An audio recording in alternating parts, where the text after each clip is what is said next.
Assalamualaikum warahmatullahi wabarakatuh.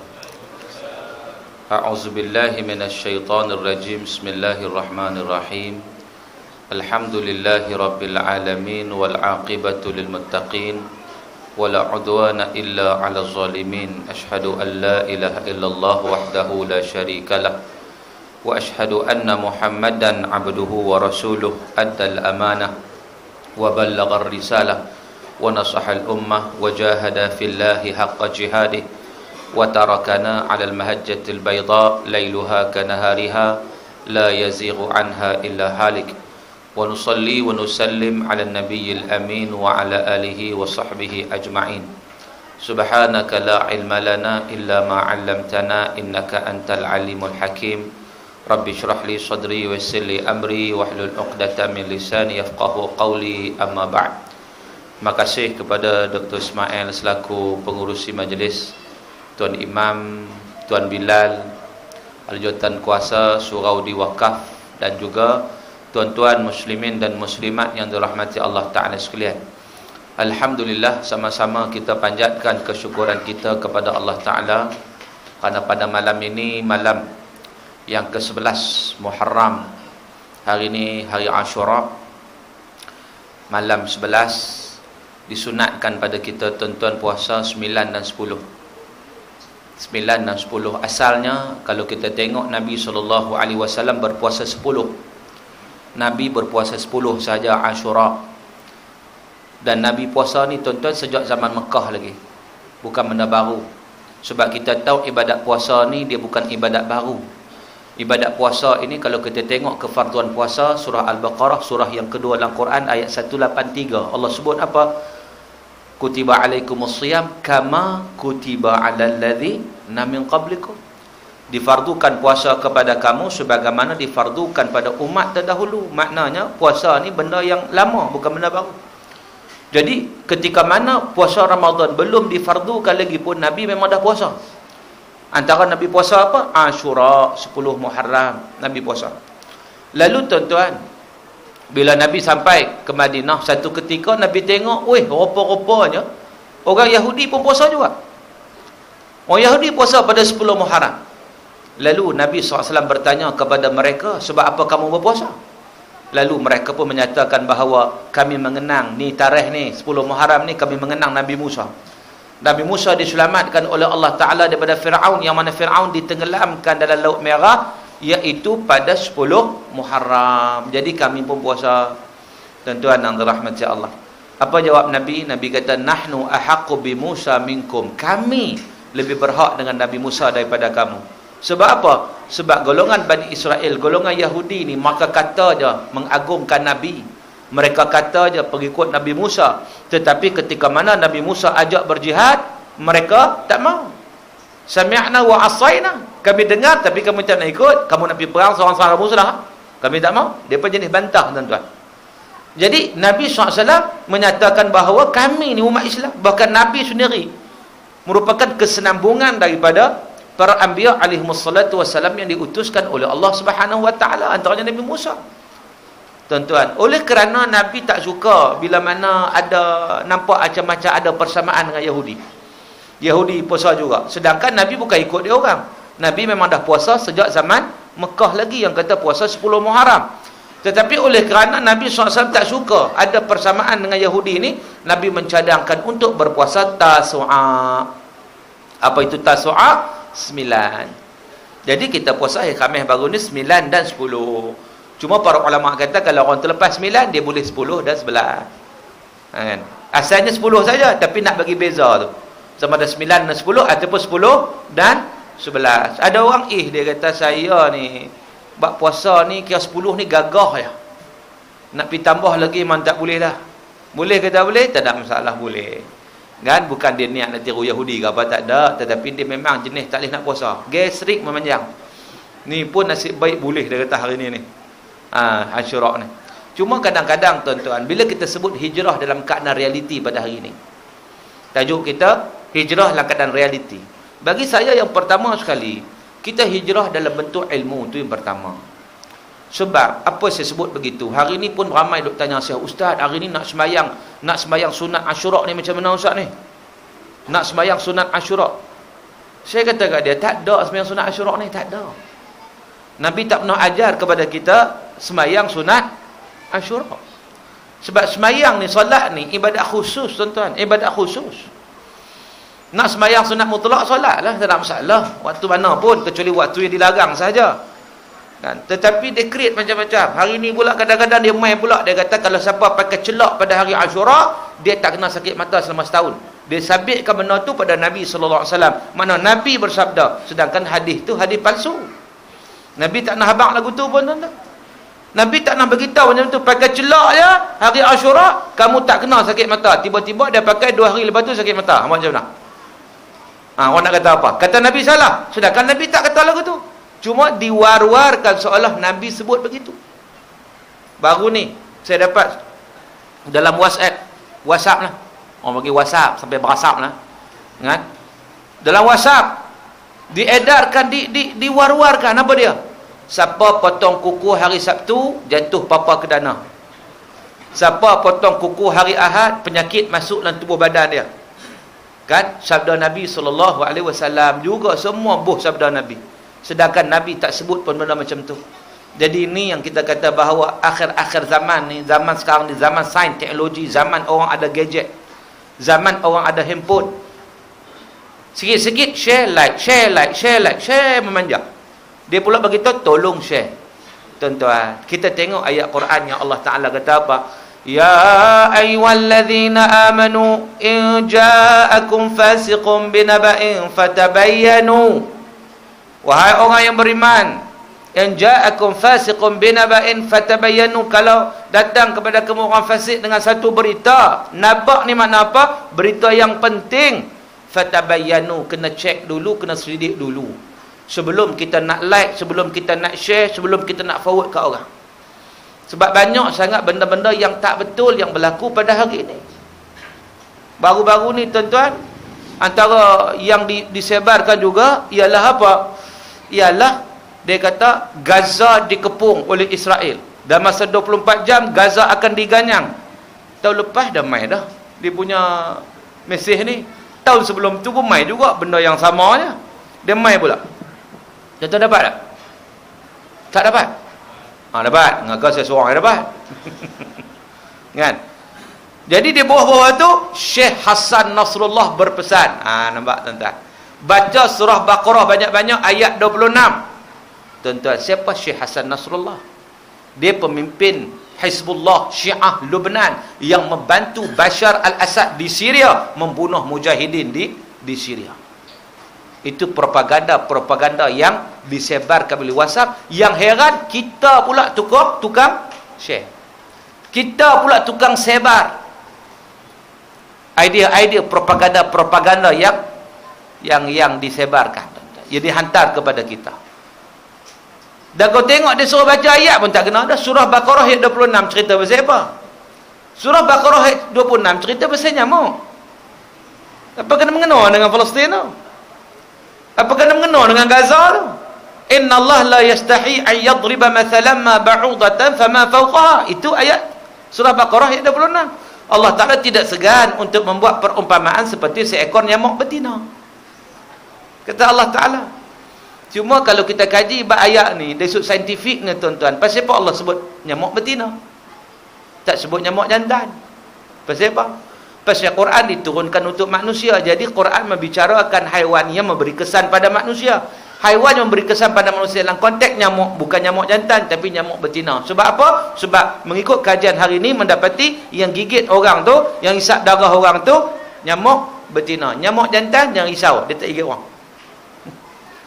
Dia tak isap darah. Nyamuk betina sahaja. Jadi tuan-tuan cam lepas ni, kau terbang 45 ekor tak cam lagi, dia main hinggap, soft betina.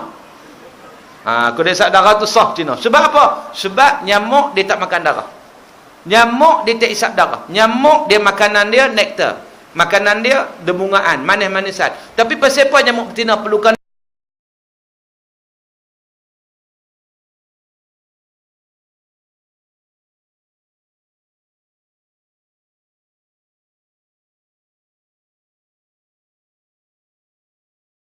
untuk protein.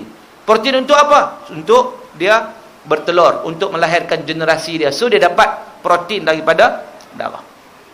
Sebab tu dia main gigit. Tapi Allah bagi kat dia hebat, tuan-tuan. Kalau kita kaji bab dia saja, tak habis. Sir Ronald Ross, seorang pengkaji barat juga yang kerja mengkaji ni. Sir Ronald Ross 18 tahun dia buat kajian tentang nyamuk yang nama dia Anopheles. Nyamuk Anopheles ni kita panggil nyamuk tiruk. Kan bahasa saya nampak benda sedap ni kan. Bahasa Melayu tiruk. Tu dia. Nama dia. 18 tahun dia buat kajian, akhirnya dia mendapati bahawa nyamuk inilah penyebab kepada penyakit malaria. 18 tahun akhirnya dia dianugerah peringkat antarabangsa, dipanggil anugerah Nobel. Sir Ronald Ross. Tuan-tuan, 18 tahun seekor nyamuk yang kaji. Nyamuk ni mengikut saintis ada 3,530 spesies. Agak-agak berapa tahun nak kaji? Baru seekor 18 tahun. Dia ada 3,530 spesies. Berapa tahun? Kira tengok. Kira tengok. Kan? Dan nyamuk, tuan-tuan, Allah bagi kepada dia radar, antena yang dia boleh cari kita duduk mana. Tidurlah dalam gelap, tutup lampu kat mana, tarik selimut, dia cari jumpa. Dia cari jumpa. Sat-sat bunyi kat telinga, ngeng, dia main dah. Kan? Dia gigit. Tapi nyamuk ni kalau kita tengok sebelum dia nak isap darah itu, dia analyse dulu sama ada darah itu sesuai untuk dia ataupun tidak. Isap sikit dia baru nak rasa, this is not my taste, dia kata. Dia pun terbang. Dia bukan terbang. Itu nyamuk sungguh. Itu mengikut kajian orang buat tentang nyamuk. Yang saya nak ceritanya, tuan-tuan, hijrah kita dari sudut kita menganalize dulu sesuatu benda yang kita nak buat.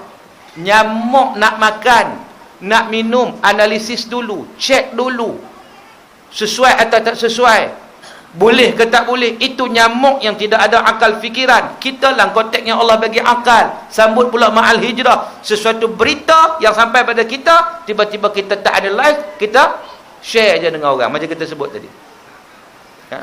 Kadang bak makan pun kita tak cek dulu ada halal ke tidak. Kedai-kedai yang sekarang ni kedai tumbuh bagai macam-macam kan. Kopitiam saja banyak mana nama kopitiam tu macam-macam. Kopitiam ni nama tu macam-macam. Kadang-kadang kita tak pernah cek. Nyamuk pun cek, kita tak pernah cek. Saya pergi di Ipoh sekali, mereka sebut kat saya, Ustaz pernah makan tak mi kari dekat sini? Saya kata tak pernah. Ipoh pun jarang-jarang singgah je, biasanya lalu terus ya awaknya. Tak, dia kata kat sini ada satu mi kari sedap. Dia kata orang kita penuh saja. Tapi owner dia non-Muslim. Owner dia berkata tak apa, pekerja dia Muslim, pergi makan tak kira. Lah kali baru dapat tahu, cek rupanya kuah mi kari dia dibuat daripada tulang babi. Patut sedap. Balik tidur tak lena. Sedap tak babi ni ya? Sedap tak? Tak pernah makan mana tahu kan. Tapi non-Muslim, tuan-tuan, saya baru ni ada program di Perkim, forum dengan yang bukan mu'alaf lah, masuk Islam lama dah, tak panggil mu'alaf kita. Lama dah masuk Islam kan, walaupun asal itu non-Muslim. India seorang, Cina seorang, masuk Islam lama dah. Jadi bila bincang cabaran non-Muslim masuk Islam ni, yang dia panggil saudara kita, saudara baru, dia kata apa? Antara cabaran mereka bab makanan. Sebab apa? Sebab makan rindu pada babi. Sebab dia kata sedap. Allahuakbar, kita tak tahu. Orang Melayu tak boleh sebut nama pun tak mahu. Ustaz jangan dah sebutlah nama babi tu, sebutlah khinzir. Dia kata lembutlah sikit. Dan buat macam mana nama kok Melayu macam tu? Khinzir tu dalam bahasa Arab, khinzir. Kecuali minta Dewan Bahasa ubah babi jadi babu. Jadi kita sebutlah babu, lembutlah sikit.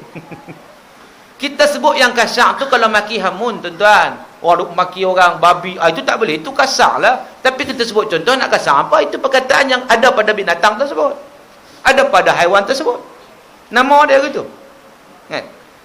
Jadi tuan-tuan yang dirahmati Allah Ta'ala, sebab tak cek, akhirnya makan.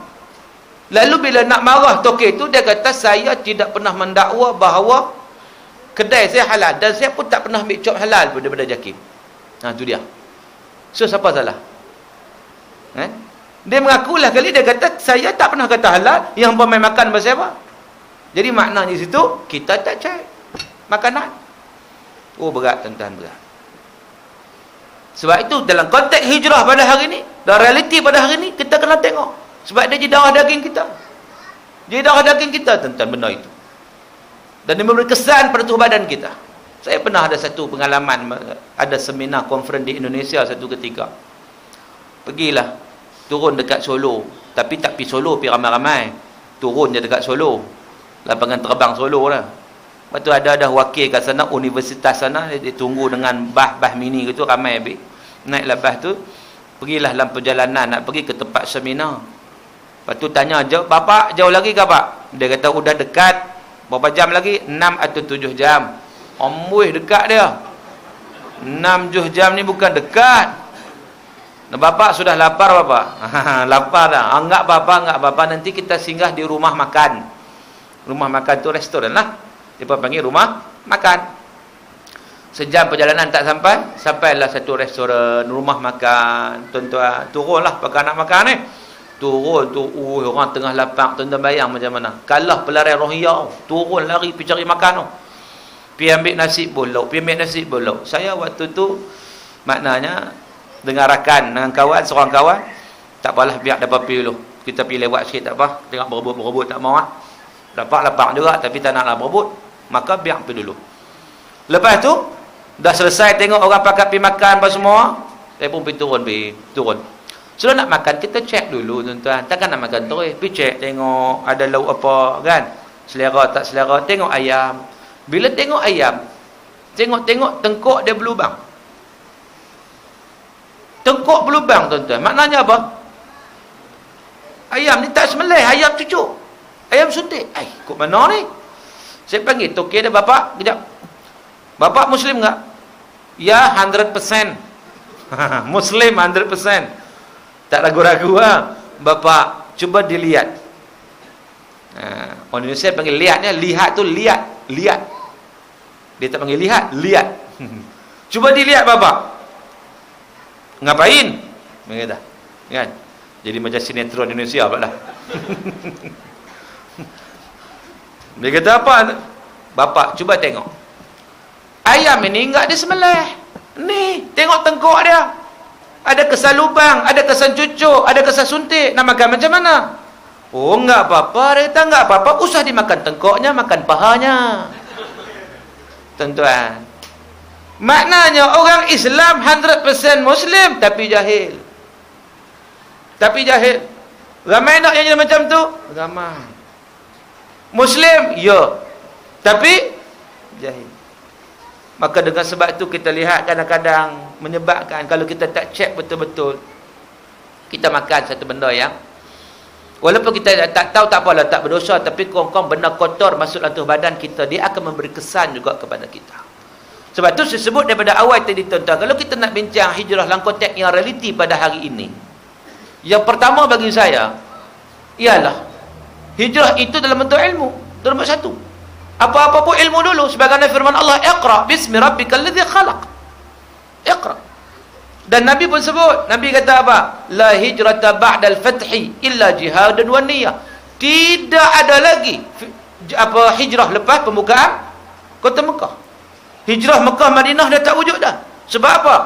Lepas pembukaan kota Mekah ni orang terima Islam secara beramai-ramai. Wa ra'aitan nas yadkhuluna fi dinillahi afwaja. Kamu nampak orang masuk Islam ni berbondong-bondong ramai. So perlu nak hijrah apa lagi dah? Tapi Nabi kata ada yang perlu kamu berhijrah, jihad, niat, dua benda yang perlu diteruskan. Jihad perlu pada ilmu, niat perlu pada ilmu. Kita nampak mudah niat. Tuan-tuan, berapa ramai duk tanya saya. Kadang saya letih kan nak menjawab. Ustaz, nak niat puasa Asyura macam mana? Saya dapat banyak mesej. Ustaz, nak niat puasa Asyura macam mana? Dia bukan tanya saya niat, tuan-tuan. Dia tanya lafaz niat. Sebab niat benda paling mudah dalam dunia, betul tak?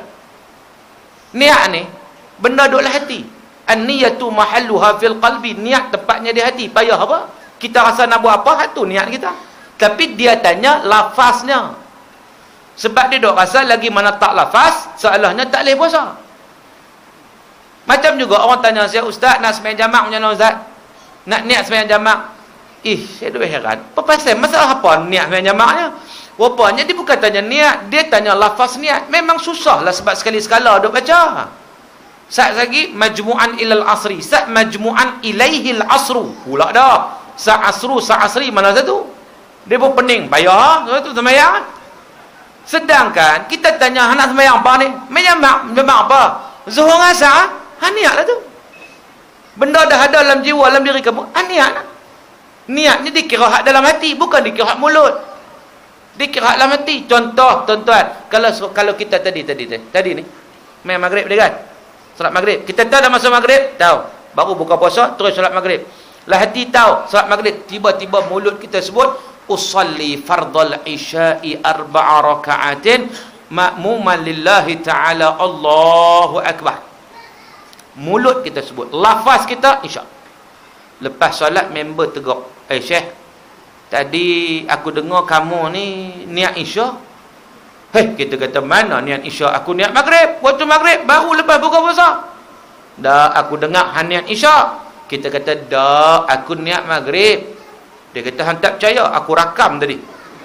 Kalau handphone ada kan, aku rakam, sempat rakam tadi. Dia pun buka balik, nak tekan rekod balik, dengar balik kita sebut usalli fardhal isya'i. Tu dia sah. Jadi maknanya tuan-tuan, semayang kita ni sah ke tak? Solat kita tadi tu sah ke tak? Kita sebut usalli fardhal isya', kalau ikut hukum dia sah ke tak? Jawapan dia A sah,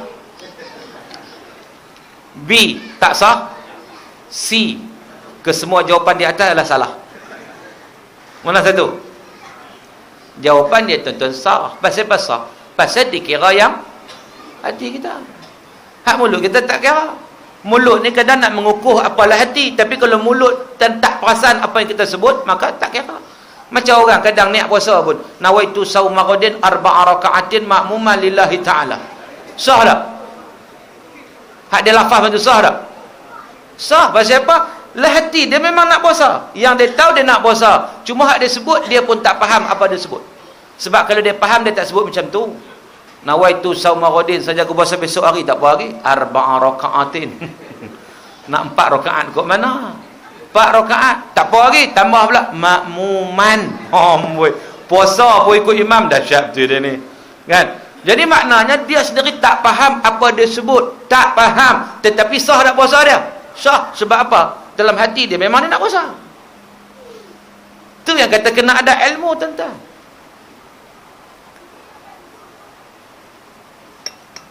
Sebab tu orang penyakit was-was ni, pertama sekali ilmu tu dulu. Dia kena yakin apa yang dia buat. Ni bila tak yakin, jadilah macam satu masjid. Tak jauh dari sini. Ada seorang disebut saya, dia mengadu, dia kata, Ustaz, hari tu saya solat maghrib, sebelah saya, Allah, pasal apa saya ditakdirkan berada sebelah orang was-was. Saya kata, pasal apa? Kita nak khusyuk tak boleh, dia duduk usalli fardhul maghrib saja 13 kali. Macam mana saya nak khusyuk, dia kata? Oh, geram sungguh, dia kata. Pasal apa dia duduk sebelah aku? Kan? Saya duduk geram. Daripada awal memang saya bagi tahu Ustaz, dia kata saya memang tak khusyuk langsung.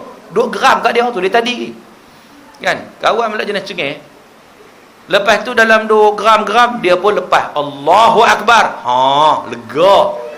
Saya tolong lega untuk dia. Kan? Tapi dia kata, dia ingat lepas ni alhamdulillah boleh khusyuk lah. Kau dia selesai dah boleh takbir. Ku ingat ke panas hingga ke petang. Rupanya hujan di tengah hari. Ni saya tambah lah. Rupanya apa, tuan-tuan? Rupanya dia baca Fatihah pula. Alhamdulillah. Dia kata kali ni saya hangat hati betul. Saya geram je pasal Ustaz. Bila dia duduk alhamdulillah tadi sekali dah geram lah. Mai kali kedua geram lagi lah. Kali saya duduk pegang ni, saya sigung dah dom bagi tu. Dia jatuh tergolek bawah ni. Puas hati dia kata. Cuma dia kata, Ustaz, saya nak tanya soalan kat Ustaz. Saya sembahyang duk sigung orang tu, sah tak sembahyang saya? Dia bukan nak tanya pasal wah-wah dia. Tu bapi kawan tu lah. Dia tanya pasal dia tu. Duk sigung orang ni. Jadi tuan-tuan, saya nak ceritanya bahawa pasal apa jadi macam tu?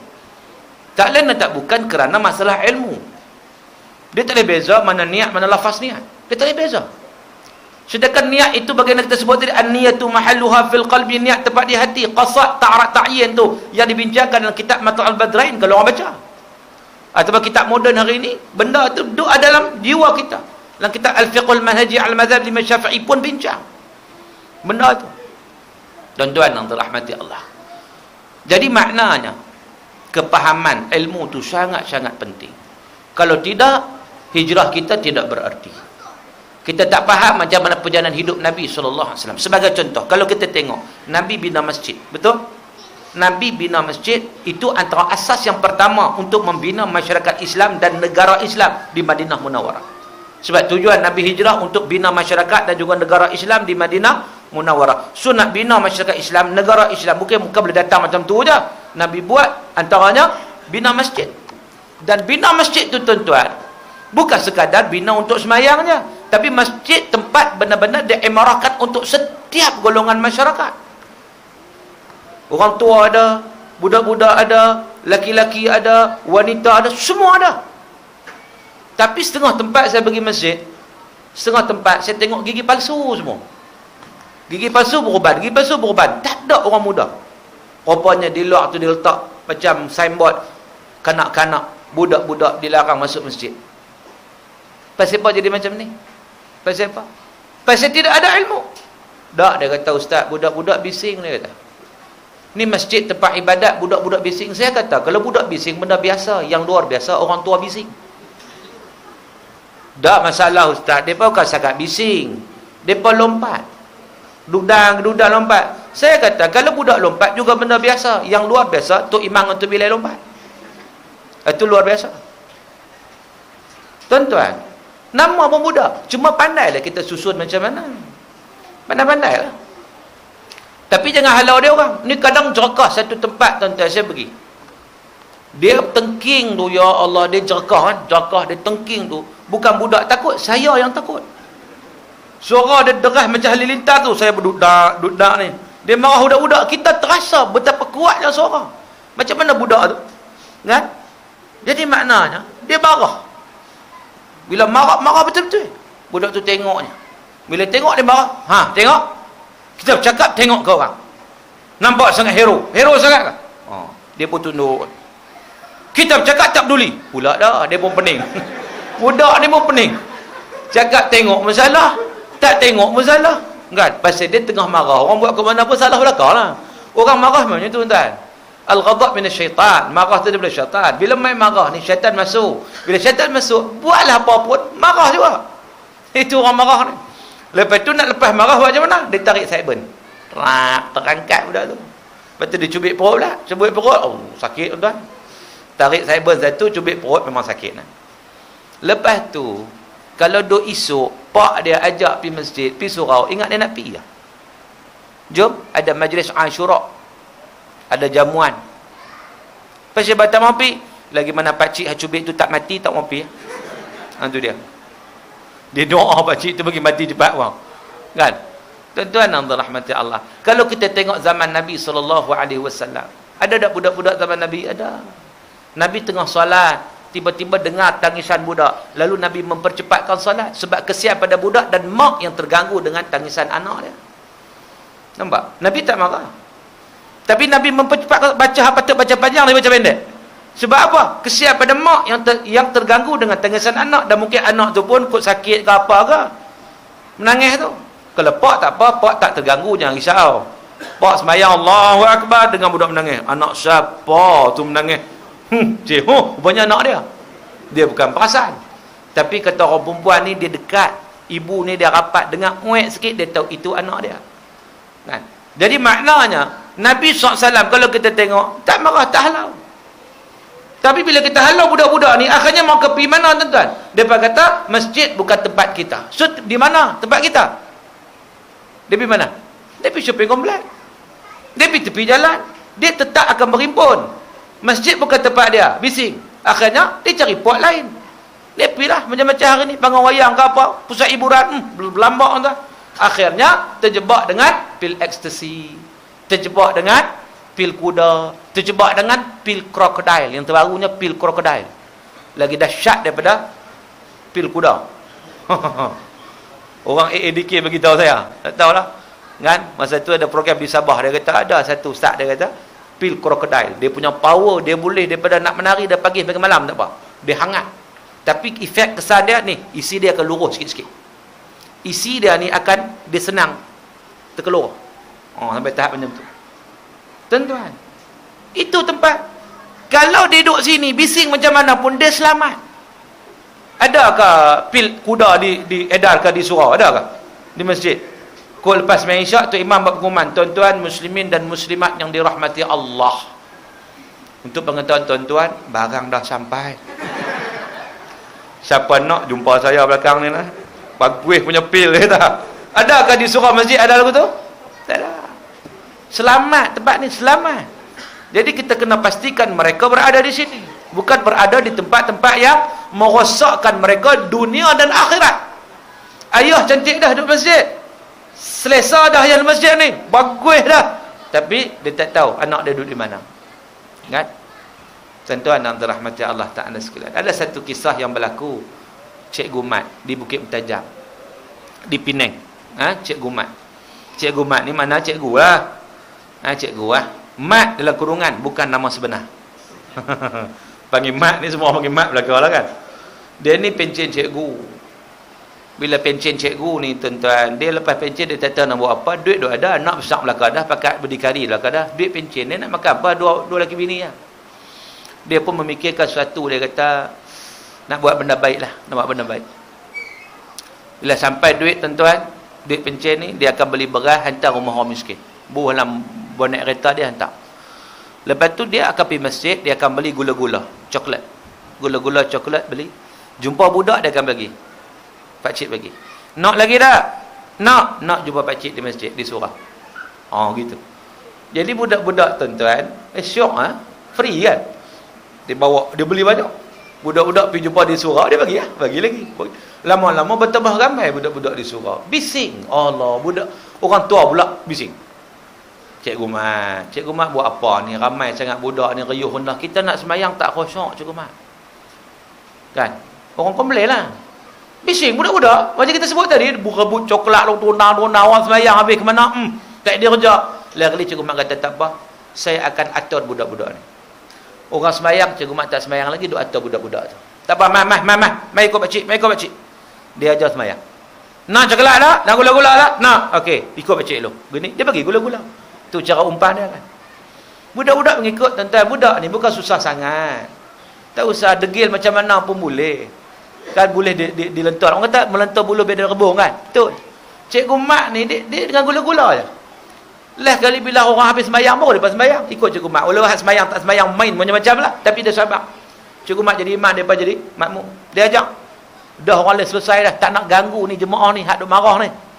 Tuan-tuan. Begitulah hari-hari. Begitulah berlaku. Budak-budak makin ramai. Satu hari tuan-tuan. Dapat berita orang surau, dapat berita Cikgu Mat meninggal. Kalau dah pencen lama-lama meninggal. Pergi benar lagi kan? Ada orang ramai pencen sini kan? Nak dia meninggal ni bukan nanti orang pencen. Orang tak pencen pun meninggal juga. Kan? Sampai masa ni meninggal lah. Kan?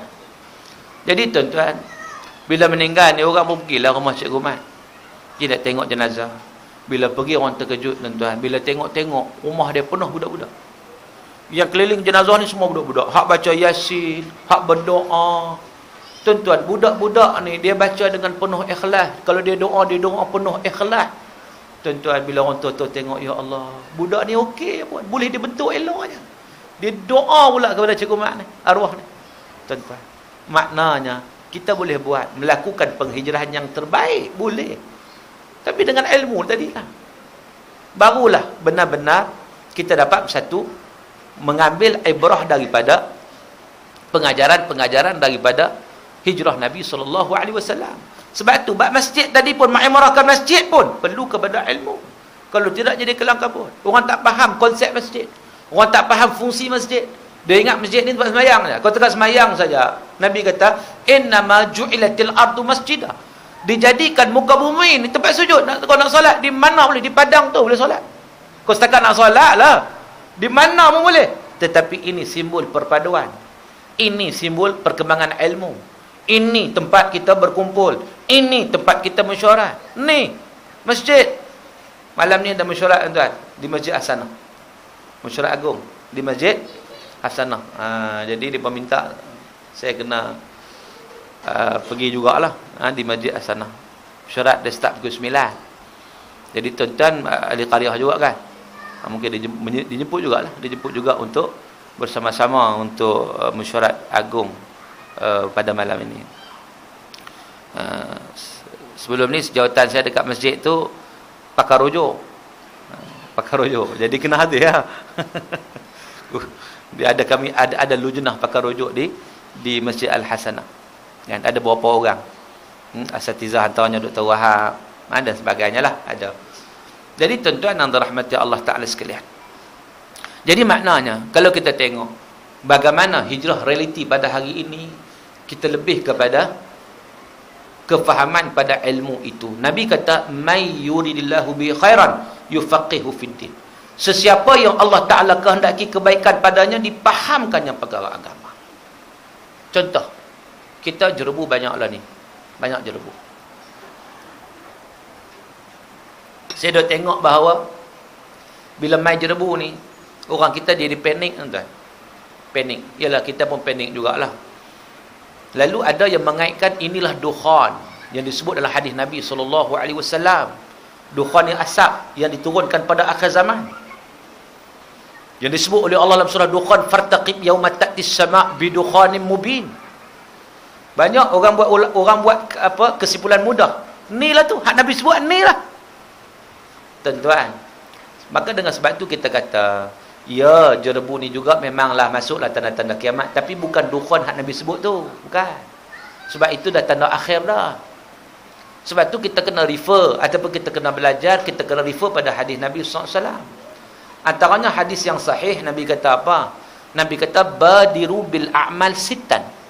Kamu hendaklah berlaku ataupun mengerjakan amalan kebajikan dengan segera. Badiru bil a'mal, segera buat amalan sebelum datangnya 6 perkara. Apa 6 perkara? Yang pertamanya, naik matahari di belah barat. Tulu'u syams min maghribiha. Matahari naik daripada belah barat. Dulu orang kata matahari naik belah barat tahun 2015. Mengikut kajian NASA. Tuan-tuan, tak betul. Kan tak betul. Kita habaq tak betul. Orang tak percaya. Pasal NASA punya kajian dia kata hebat. Kita boleh 10 lah. Tunggu 2 bulan lagi. Naik tak naik? Kan? Tak, dia kata lah hadis sebut. Betul lah hadis sebut. Itu tanda pertama. Tanda awal. Ya, tanda besar kiamat yang awal ialah naik matahari belah barat. Okey. Tapi kita tengok ulasan apa Ibn Hajar Al-Asqalani dalam Fathul Bari, dia mengulas. Dia ulas apa? Dia kata itu tanda awal yang pertama, tanda besar awal yang pertama ke arah kehancuran cakrawala. Sebelum tu ada lagi yang lain. Ada Mahdi, ada Dajjal, ada Malhamah Kubra, ada Ya'juj dan Ma'juj, ada Nabi Isa. Banyak lagi sebelum tu. Nak sampai matahari naik belah barat tu, bukan matahari naik belah barat dulu. Itu tanda awal pertama, ya. Pertama apa? Pertama ke arah kehancuran cakrawala. Maknanya lepas tu taubat dah tak terima. Sebab lepas matahari naik belah barat, matahari naik belah barat, taubat sudah tidak diterima. Stop. Tunggu kiamat je lah. Tunggu kiamat. Tu kata dekat tu. Bukan makna 2015. Tak akan jadi. Dak NASA kata, biarlah NASA kan nasi ke. Tak betul lah. Kita tengok kepada sunnah. Hadis itu lebih utama. Rujuk pada hadis. Jadi sebelum matahari naik belah barat, pertama. Yang kedua, sebelum dabbatul ard, kata Nabi. Dabbatul ard, binatang bumi yang akan keluar dari Bukit Safa. Lepas pada matahari naik belah barat. Dia ni akan memberi endorsement, mengecap mana beriman, mana tak, mana beriman, mana tak. Yang ketiga, Dajjal. Pasal kata Nabi kata Dajjal, sebab Dajjal ni fitnah yang sangat besar. Dajjal ni fitnah yang besar, tuan-tuan. Sebelum Dajjal mari ni, kita nak kena perkemah dulu. Kita nak kena beramal soleh banyak-banyak. Sebab Dajjal ni dia boleh buat benda luar biasa. Yang sangat-sangat luar biasa. Luar biasa dia sangat-sangat luar biasa. Hujan, dia boleh suruh hujan turun. Hujan, turun. Prong, turun hujan. Jerebu, berhenti sekarang, hilang terus. Tu dia. Nak kata apa? Kan? Orang kita pandang tengok benda pelik. Oh, kalau benda pelik, dia ikut. Dia terima. Kan? Tuan-tuan tak percaya, tuan-tuan korek kat sini. Tanah ni. Tiba-tiba ada keluar air mata air. Kan? Tuan-tuan minum. Tuan-tuan buat kenyataan, saya ada gout 15 tahun. Lepas saya minum air depan surau, 2 teguk je, baik terus serta-merta. Pergi check doktor, clear. Masuk dalam kosmo. Dalam metro, lah utusan. Sekejap je tuan-tuan. Satgi ni, dia mari tu, satu beberapa rombongan, beberapa bah datang, beratok, ni, menega kiri kanan ni. Padang ni penuh orang menega. Menega apun balik, menega kacang kuda, semua. Pasal apa? Orang beratok nak ambil air tu. Pasal apa? Air tu ada mujarab dia. Dia tak kira dah. Orang kita pantang tengok benda pelik. Kalau Dajjal macam mana? Bukan setakat pelik, dahsyat. Ini yang kata fitnah Dajjal. Sebab tu kata Nabi SAW dalam hadis yang sahih, riwayat Imam Muslim, Nabi kata tidak ada fitnah yang sangat-sangat besar sejak daripada Adam AS sampai kiamat melainkan fitnah Dajjal. Itu. Sebab tu Nabi kata badiru bil aman. Tapi tak tahulah, kita tak sempat dengan Dajjal tuan-tuan. Tak sempat. Tak sempat. Sebelum Dajjal tu ada lagi benda lain nak datang kan. Baik, kok mana pun Nabi pesan benda tu. Mungkin generasi akan datang sempatlah. Dan Nabi sebut juga apa? Dukhan. Dukhan. Ni tanda akhir zaman, dukhan, asap. Kabut. Orang kata jerebu. Jerebu lah, jerebu. Tapi kena faham dukhan tu apa?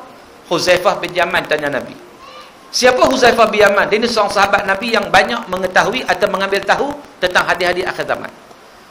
Huzaifah bin Yaman dia tanya Nabi, dia kata, ya Rasulullah, wa mad dukhan? Dukhan tu apa? Jerebu tu apa? Asap tu apa? Kabut tu apa? Apa kata Nabi? Yamla'u ma bainal masyriq wal maghrib. Yang kata asap ni dia akan memenuhi ruang antara timur dan barat. Jerebu kita sekarang di mana? Indonesia, Malaysia, Singapura. Baru 3 negara baru. Asap ni dia akan memenuhi timur dan barat.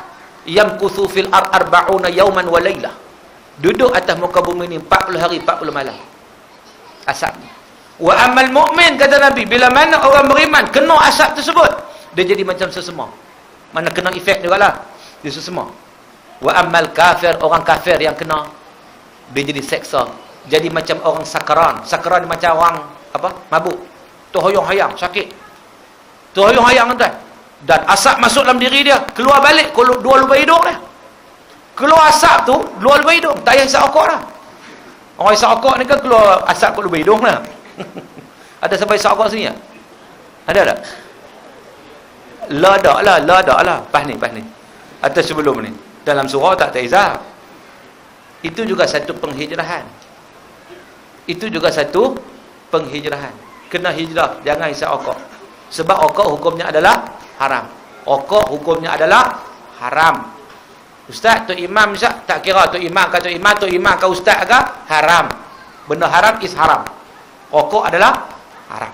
Satu batang rokok ada 4,000 racun. Tak haram ke?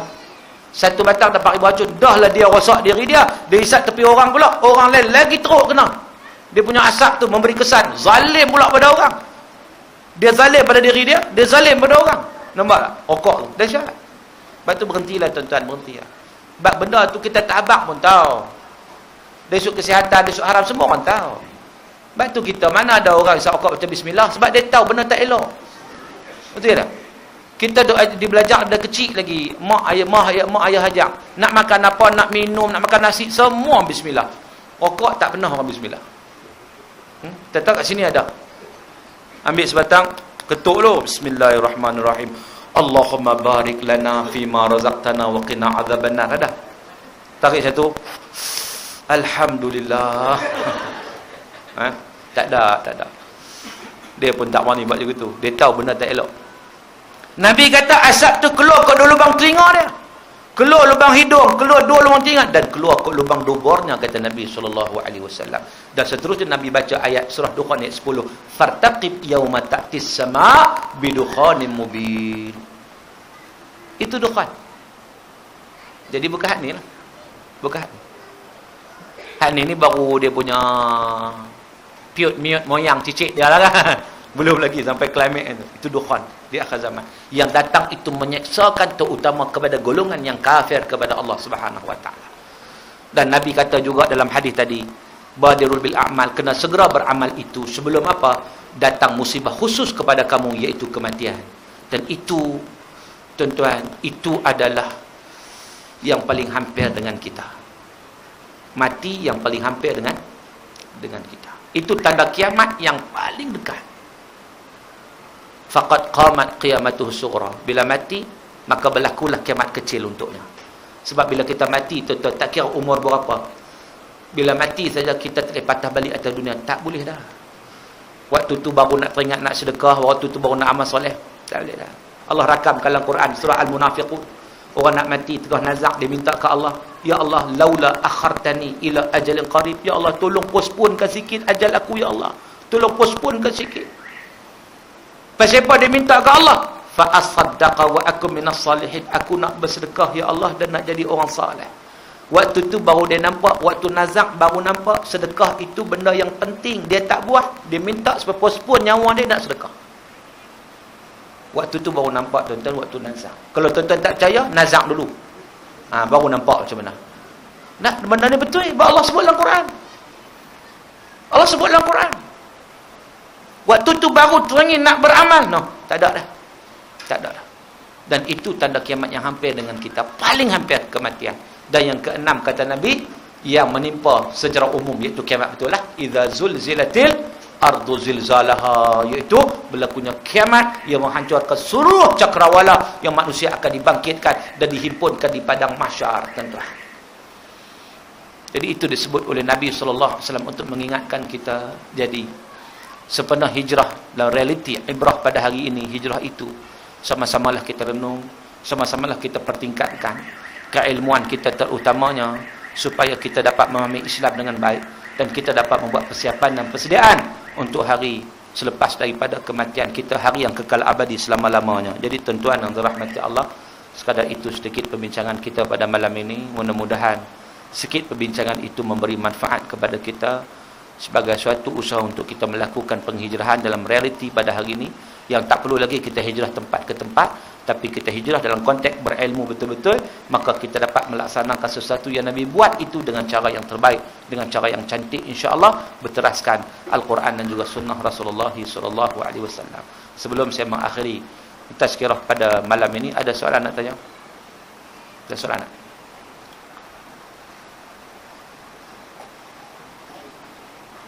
Ya.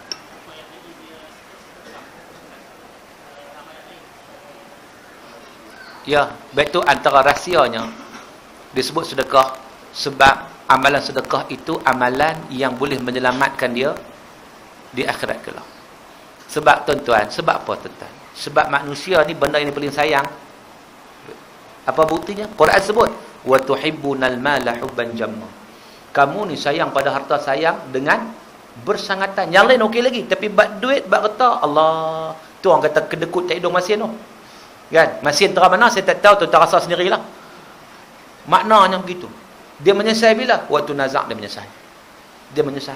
Sebab apa? Sebab patut jadi aset dia. Patut itu jadi aset dia untuk hari akhirat. Sebab itu orang yang dah bersedekah pun rasa rugi lagi. Sebab apa tak sedekah banyak? Ada sedekah tu rasa rugi lagi. Pasal apa aku tak sedekah banyak? Orang tak sedekah lagilah. Orang tak infak lagilah. Kan? Sebab apa? Sebab Allah bagi harta tu bukan hak mutlak kita. Allah bagi pinjam, tengok kita urus macam mana. Tapi kita buat macam hak mutlak kita. Jadi bila nak mati, waktu tu menyesal. Benda yang paling mudah nak buat, itu tiba-tiba tak buat, tuan-tuan. Allahu akbar, menyesal. Tapi mata darah sekalipun, wala yuakhirallahu ajalahum. Allah Taala tak akan mentakhirkan, melewatkan ajal mereka. Lepas tu kata pepatah orang Melayu kata apa? Sesal dahulu pendapatan, sesal kemudian tak ada gunanya. Wallahu a'lam. Ya, lain soalan? Soalan kita buka sampai pukul 11 malam. Tak ada? Baik, kalau tak ada apa, maknanya sekadar itu pembincangan kita. Mudah-mudahan sikit sebanyak yang kita bincang diberkati dan dirahmati oleh Allah Ta'ala. Apa yang baik datang daripada Allah, salah silap saya maaf. Sekian. Aqulu qawli hadha wa astaghfirullahal azim li wa lakum. Wabillahi taufiq wal hidayah. Wassalamualaikum warahmatullahi wabarakatuh.